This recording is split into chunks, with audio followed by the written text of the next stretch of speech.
Now, after having done sole proprietorship form of organization and joined into undivided family business, the third form of organization, business organization, is partnership firms. Okay. Now, what is meant by the term partnership? How will you define partnership? Partnership can be defined as an association of two or more persons. Now, I'll keep on underlining the words which are important. That is, two or more persons who have agreed to share the profits and losses of the business carried on by all or by any one of them acting for all. Okay, so the definition says it is an association of two or more persons, meaning minimum of two people are required, right, who've agreed to share the profits and losses of the business carried on by all or by any one of them acting for all, right? So we are pretty clear about the fact that there is more than one owner. There is more than one owner in case of partnership, right?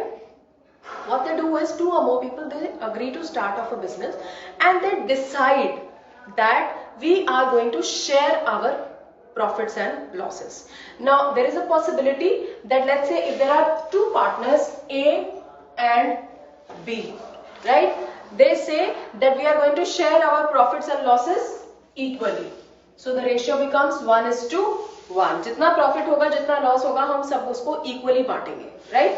Another possibility is that they say that we are going to share it in the ratio of 2:1. It could be in any ratio, 2:1, 3:5, 13:14, any ratio, but that has to be pre-decided with mutual consent among both the partners, right? They are going to share the profits and losses of the business carried on by all or by any one of them acting for all. What does this mean? This means all the partners, they are bound by the act of one another. They are bound by the act of one another. This concept is called that of mutual agency. This is called as mutual agency. Right? Now, partnership is basically formed, right? It is formed in accordance with the provisions of Partnership Act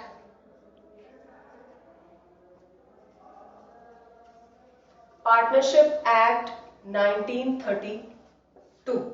It is formed in accordance to the provisions of Partnership Act 1932. Clear? Now, coming to the features of partnership, first of all, formation. It is formed in accordance with the provisions of Partnership Act 1932, right? It is very categorically, whatever procedural formalities are there in Partnership Act 1932, they are to be strictly adhered to. Second, liability of partners.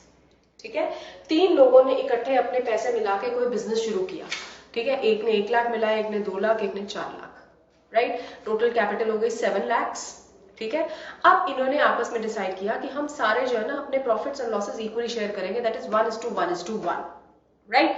Now, liability of all partners in case loss हो जाता है partnership firm को और business assets बेचने के बावजूद भी इनके पास कोई पैसे नहीं बचते, तो तीनों को अपनी पर्सनल प्रॉपर्टी बेचकर बिजनेस का लॉस पूरा करना पड़ेगा, बिजनेस की लायबिलिटीज पे ऑफ करनी पड़ेंगी, right? That means the liability of all partners is unlimited. Liability of all partners is unlimited, which means that even in the event of a loss, right, or in the event of non-payment of a business liability, even their personal assets can be utilized to pay the same, right? Then comes membership, right? Minimum of 2 members should be there in a partnership, right? 2 होंगे तभी partnership होगी, एक अकेला तो sole proprietor है, तो minimum of 2 members are required and maximum of 100. Maximum number of members is 100, be it banking or non-banking, maximum is 100. This has recently been changed under Companies Act 2013. Then comes your risk bearing. Unlike sole proprietorship form of organization, wherein sole proprietor was a single risk bearer, he was a sole risk bearer, here the risk, that is the profit or loss, is shared by the partners in the pre-decided profit sharing ratio. By the partners in the pre-decided profit sharing ratio. Whether it is a profit or it is a loss, it is to be shared amongst all the partners in the profit sharing ratio. Then comes your decision making. Now, again, in sole proprietorship form of organization, all the decisions were being taken by the sole proprietor single-handedly.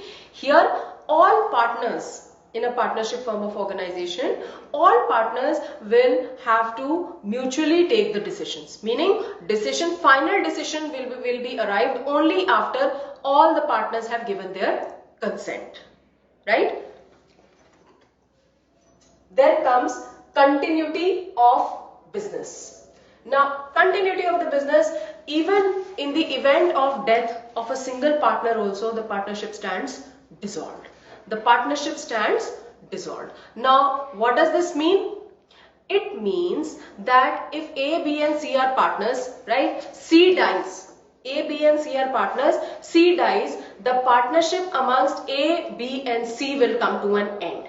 Now, if his son D is to be admitted in the partnership, a fresh partnership agreement will have to be worked out and a fresh partnership will be started between A, B and D. Right? So, there is, as soon as, in the event of death, lunacy, or bankruptcy of a particular partner, the partnership automatically stands dissolved. So, there is lack of continuity in business.